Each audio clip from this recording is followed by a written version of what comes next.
Welcome back to my channel. My name is Nerisa Rodavia. Today, gagawa tayo ng recipe na kung saan naman favorite ng mga bata at favorite din ng bawat kasapi ng pamilya natin. Well, konting kwento lang, no?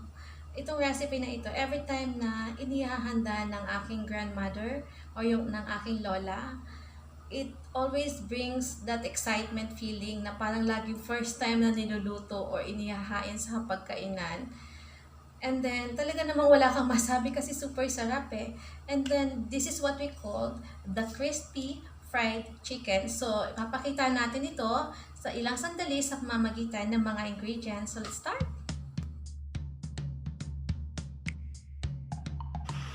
We need 700 grams of chicken, salt, pepper, and the garlic powder,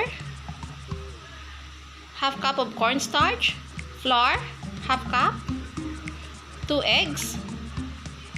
Marinate the chicken with pepper and salt.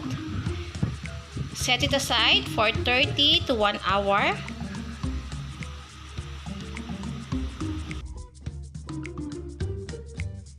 In a separate container, mix the cornstarch, the flour, the garlic powder, the pepper, the salt, and mix.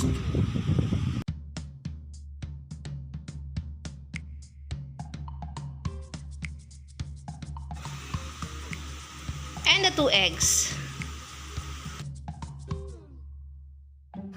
Ang una natin gagawin is i-dip natin ng ating chicken sa ating powdered mixture.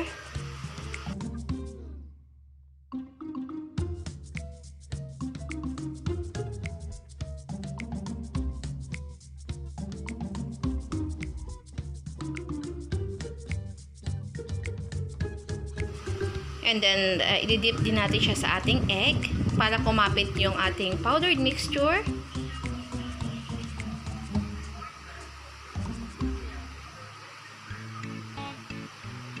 At para lumabas yung talagang crispiness niya, is i-dip ulit natin siya dito sa ating powdered mixture.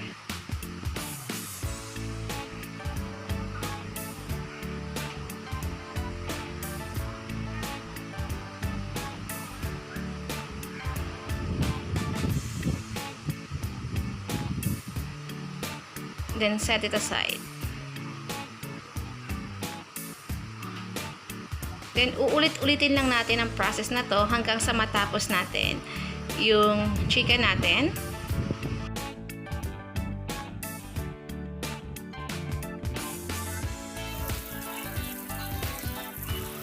Oh, a lovely smell.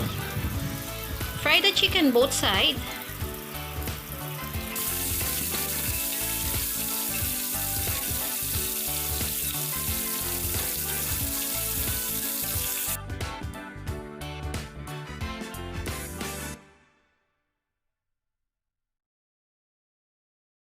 Thank you so much for watching, guys. I hope you enjoy.